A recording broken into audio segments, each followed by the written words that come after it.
This is day 4 of trying different tech stuff where I live, and I live in Enugu. So in today's video, we went to this place called Jada Kinderland.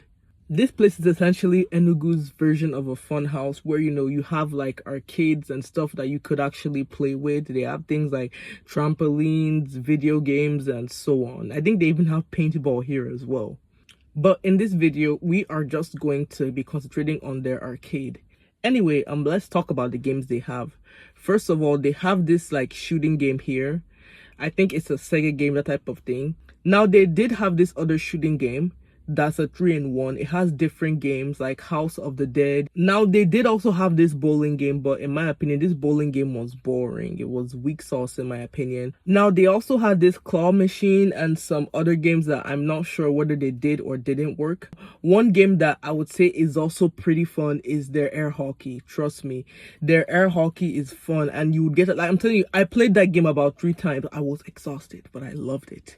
Another game that they did have was this basketball game. Like, for me, I love these basketball arcade games. They are just really, really fun, and I was playing it all day. Like, let's talk about the other games they have. So basically, they have PS4, and they have like a racing sim for Gran Turismo where they use their projector and stuff. So for racing, I will just say that if you're a first timer when it comes to racing sims, you may have difficulty playing this. So here's my advice. When you're playing the racing sim, whenever you have to like turn or something, what you just do is that for the pedal, you let go of the pedal and then you now turn. Because if you hold the pedal at the same time while you're turning, it will make the game more difficult. And they did have their normal PS4, and for PS4s, these are some of the games that they have available on the screen right now. And finally, they had this VR headset.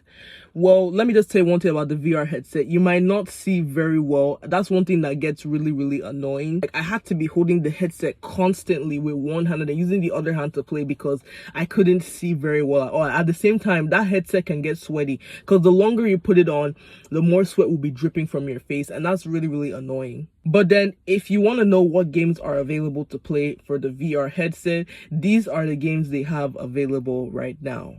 This arcade is actually pretty good for Enugu standard, but then I believe that they can do better. There are more games that I believe should be added into their itinerary so that way it will be much better. That is all for this review. So yeah, if you want to see more, comment below. Okay, bye.